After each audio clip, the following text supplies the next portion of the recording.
Di sebuah kota kecil yang dikelilingi hutan pinus dan kabut tipis, tinggal seorang lelaki bernama Krisan. Ia hidup dalam kesederhanaan yang terlalu tenang, seperti halaman buku yang tidak pernah dibuka. Setiap pagi, ia duduk di bangku tua di depan rumah, memandangi jalan berdebu yang jarang dilewati orang. Di tangannya selalu ada secangkir teh, bukan karena ia menyukai rasanya, tetapi karena aroma hangatnya membuat hari terasa sedikit lebih hidup. Dunia Krisan tidak besar. Ia bekerja di toko alat tulis, menulis nama pelanggan di buku nota dengan tulisan rapi yang sama setiap harinya. Semua berjalan begitu rutin, hingga hari-hari terasa seperti salinan dari satu hari yang sama. Namun pada suatu sore, ketika langit menguning dan kabut turun lebih cepat dari biasanya, seekor burung gagak membawa sesuatu jatuh ke halaman rumahnya. Sebuah kertas lusuh, tertulis dengan tinta pudar. Katakan satu permintaanmu. Krisan menatap kertas itu lama. Ia tidak tahu dari mana datangnya, siapa yang menulisnya, dan mengapa kertas itu terasa begitu berat di tangannya. Seolah menyimpan sesuatu yang lebih dari sekadar tulisan. Malamnya, ia tidak bisa tidur. Kata-kata itu terus berputar di kepalanya. Ia berpikir tentang apa yang benar-benar ia inginkan. Tapi semakin ia mencoba mencari, semakin kosong rasanya. Ia tidak miskin, tapi juga tidak kaya. Ia tidak bahagia, tapi tidak cukup sedih untuk mengeluh. Hidupnya seperti ruang hampa yang penuh bunyi langkahnya sendiri. Di antara pikirannya yang kacau, ia teringat seseorang, Gracia, perempuan yang dulu duduk di sampingnya di kelas menulis kreatif bertahun-tahun lalu. Gracia adalah cahaya yang hangat dan lembut. Ia pernah berkata bahwa dunia selalu memberi tanda pada orang yang siap mendengarkan. Dan malam itu, Krisan merasa tanda itu datang lewat selembar kertas yang aneh. Pagi berikutnya, Krisan membawa kertas itu ke tempat kerjanya. Ia menaruhnya di meja, di antara tumpukan nota dan pulpen yang seolah menatapnya dengan rasa ingin tahu. Setiap pelanggan datang dan pergi, tapi matanya terus kembali pada kertas itu, seakan menunggu sesuatu terjadi, seakan hidupnya akan berubah jika ia berani menulis satu kata saja di atasnya. Sore tiba, angin bertiup dari arah hutan. Daun-daun pinus beterbangan, menyelinap lewat celah pintu. Ia menutup toko lebih awal, lalu berjalan menyusuri jalan setapak menuju danau kecil di belakang desa. Di sana, udara terasa beku. Permukaan air memantulkan langit jingga, dan di tengahnya, seekor burung gagak kembali melintas, seperti mengawasi. Krisan menatap kertas itu lagi, menggenggamnya lebih erat. Ia ingin menulis bahagia. Tapi apa arti bahagia bagi seseorang yang bahkan tidak tahu bagaimana rasanya lagi? Ia ingin menulis Gracia, tapi ia tidak tahu apakah perempuan itu masih hidup di dunia yang sama, atau sudah menjadi bagian dari masa lalu, yang hanya tinggal bayangan. Ia ingin menulis waktu, agar bisa kembali ke hari-hari yang belum ia sia-siakan. Tapi waktu adalah hal yang palingan kembali kepada manusia. Ia akhirnya menulis satu kata sederhana. Mengerti. Begitu tinta menyentuh kertas, angin berhembus kencang. Kabut yang menggantung di danau berputar, seperti menyelubungi tubuhnya. Dalam beberapa detik, semuanya gelap. Namun, dari kegelapan itu muncul suara halus, samar, seperti gema dari dalam dirinya sendiri. Suara itu berkata, "Keinginanmu bukan hal yang kecil, tapi apakah kau siap untuk memahami segalanya?" Ketika Krisan membuka mata, ia sudah tidak lagi di tepi danau. Ia berada di jalanan kota yang sama, namun semuanya terasa asing. Wajah-wajah orang di sekitarnya tidak menunjukkan emosi. Mereka berjalan cepat, memegang benda bercahaya di tangan mereka, berbicara tanpa suara. Dunia itu tampak modern, namun dingin. Ia mencoba bertanya, tapi tak ada yang menatap. Ia merasa seperti bayangan di antara tubuh-tubuh yang sibuk hidup. Lalu ia sadar sesuatu. Ia bisa mendengar suara hati orang-orang itu. Bukan lewat telinga, tapi langsung di kepalanya. Seorang anak kecil menangis diam-diam karena takut ibunya marah. Seorang wanita tua merindukan suaminya yang sudah tiada. Seorang pria berpura-pura sukses, padahal hatinya hancur. Semua suara itu mengalir masuk, tak berhenti. Krisan jatuh, berlutut. Ia menutup telinga, tapi tidak ada gunanya. Ia mendengar segalanya, setiap harapan, ketakutan, dan kesepian yang berputar di dunia itu. Hari demi hari berlalu, dan Krisan mulai memahami sesuatu yang sebelumnya tak pernah ia sadari, bahwa manusia adalah makhluk yang haus akan dimengerti, tapi tak pandai memahami. Ia melihat Gracia di antara kerumunan suatu hari. Wajahnya, sama matanya masih hangat. Namun ketika ia mendekat, perempuan itu tak mengenalinya. Tapi di dalam pikirannya, Krisan mendengar suara lembut Gracia yang berkata, "Aku bahagia sekarang. Kau sudah mengerti, bukan?" Ia hanya berdiri di sana, membiarkan sosok itu berlalu, seperti angin yang membawa musim baru. Malamnya, ia menulis kembali di kertas yang masih ia simpan di sakunya. Tulisan itu kini berubah. Di bawah kata mengerti, muncul baris baru. "Katakan satu permintaanmu lagi." Krisan menatap langit. Ia kini tahu bahwa permintaan bukanlah tentang mendapatkan sesuatu, tetapi tentang menemukan makna dalam kehilangan. Ia tidak ingin mengubah apapun lagi. Ia sudah mengerti, dan mungkin itu sudah cukup. Namun sebelum tidur, ia menulis satu kata terakhir di bawah tulisan itu. "Tenang." Esok paginya, dunia kembali seperti semula. Toko alat tulisnya tetap sama, langit tetap abu-abu, dan angin tetap membawa aroma hujan dari hutan pinus. Tapi sesuatu dalam dirinya telah berubah. Ia tidak lagi terburu-buru, mencari makna dari setiap hal. Ia belajar menikmati diam, tanpa merasa kosong. Setiap kali burung gagak melintas, ia tersenyum. Bukan karena takut, tapi karena tahu bahwa setiap misteri hidup tidak harus dijawab. Cukup dijalani. Ia minum tehnya perlahan, mendengar suara hujan jatuh di atap rumah. Dalam setiap tetesnya, ia menemukan musik kehidupan yang dulu tak ia sadari. Dunia tidak menawarkan keajaiban besar kepadanya, tapi kini ia bisa melihat keajaiban dalam hal-hal kecil, seperti napas yang tidak sesak, pagi yang masih datang, dan hati yang mulai ringan. Kadang ia masih melihat kertas itu di mejanya. Tulisan di atasnya sudah pudar, tapi bekas tintanya tetap terasa dalam pikirannya. Ia tahu, suatu hari nanti, kertas itu mungkin akan datang kepada orang lain. Mungkin seseorang yang juga sedang duduk sendiri, mencari makna hidupnya di antara rutinitas yang menua. Dan jika saat itu tiba, Krisan berharap orang itu akan menulis hal yang sama. Bukan tentang cinta, bukan tentang harta, tapi tentang pengertian. Karena setelah semua ini, ia tahu satu hal dengan pasti.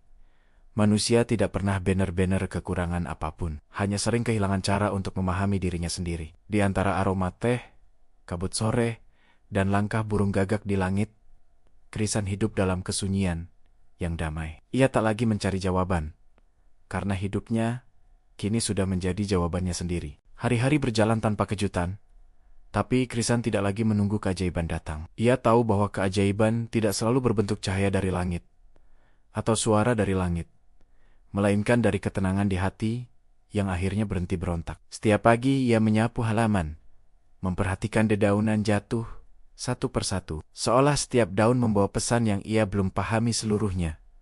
Kadang angin membawa bau bunga liar dari hutan. Krisan akan berhenti sejenak, menutup mata, membiarkan aroma itu berbicara dengan ingatan yang sudah mulai pudar. Ia menemukan kedamaian dalam rutinitas, dalam menata pulpen di toko, dalam menulis angka kecil di buku nota, dalam cara matahari sore menembus kaca jendela dan membentuk pola cahaya di lantai. Orang-orang datang dan pergi. Beberapa menanyakan harga, beberapa hanya lewat. Tapi di setiap wajah, Krisan mulai melihat sesuatu yang dulu tidak ia sadari.